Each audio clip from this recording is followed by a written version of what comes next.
नमस्कार दोस्तों, मैं उन सभी को जवाब देने के लिए आया हूं जो हमसे पूछ रहे हैं कि आपको होटल में दिक्कत क्या है और आप सिर्फ नकाब की बात क्यों करते हो। मैं स्पष्ट रूप से ये साफ कर देना चाहता हूं कि मैं नकाब की बात इसलिए करता हूं क्योंकि जो लड़की 18 साल से ऊपर है, जो 18 की उम्र उसकी पूरी हो चुकी, उसके ऊपर हम उंगली ज़्यादा नहीं उठा सकते ना।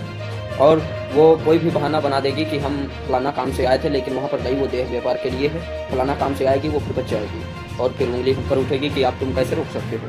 ठीक है, हिजाब के अंदर कोई भी महिला जा सकती है। मैं सिर्फ मुस्लिम की बात नहीं करता, मैं हर किसी की बात कर रहा हूँ।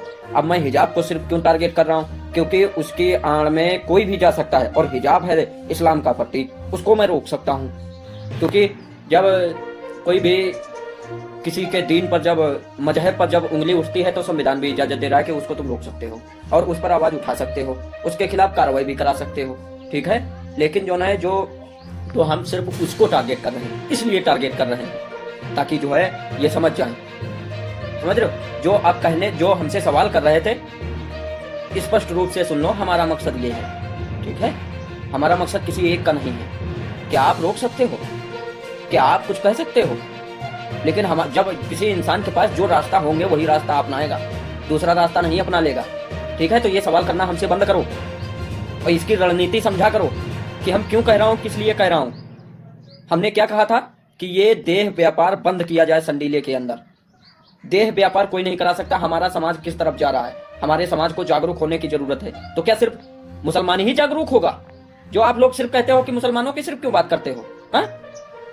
इसमें तो हमने तो पूरे कोई भी वीडियो हमारी उठा के देख लो, उसमें हम समाज की बात की है। पता नहीं कहां दिमाग रखते हो तुम लोग। बात को समझोगे नहीं, बतंगड़ बनाने में तुल जाओगे। ऐसे कोई बतंगड़ नहीं बनाता। एक एक पॉइंट समझा करो, उसके बाद में उंगली उठाया करो कि ये सिर्फ मुसलमानों का ही फायदा होगा या पूरे समाज का फायदा होगा। जरा सोच कर देखो, जो पढ़ने वाली बच्ची जाती है, हमने उस पर भी उंगली उठाई है कि पढ़ने वाली बच्ची क्यों नहीं जा रही। कॉलेज जगह जगह पर, यहाँ पर कॉलेज हैं, स्कूल हैं, और स्कूलों के बगल में ये होटल नहीं होने चाहिए। सारी बातें हमने बताई हैं। ये चंद ये जो 2 कौड़ी के इंसान जो पृथ्वी पर यहाँ हिंदुस्तान में जी रहे हैं, इन्हीं के चक्कर में देश नहीं सुधर पा रहा है, न वरना देश सुधर जाए।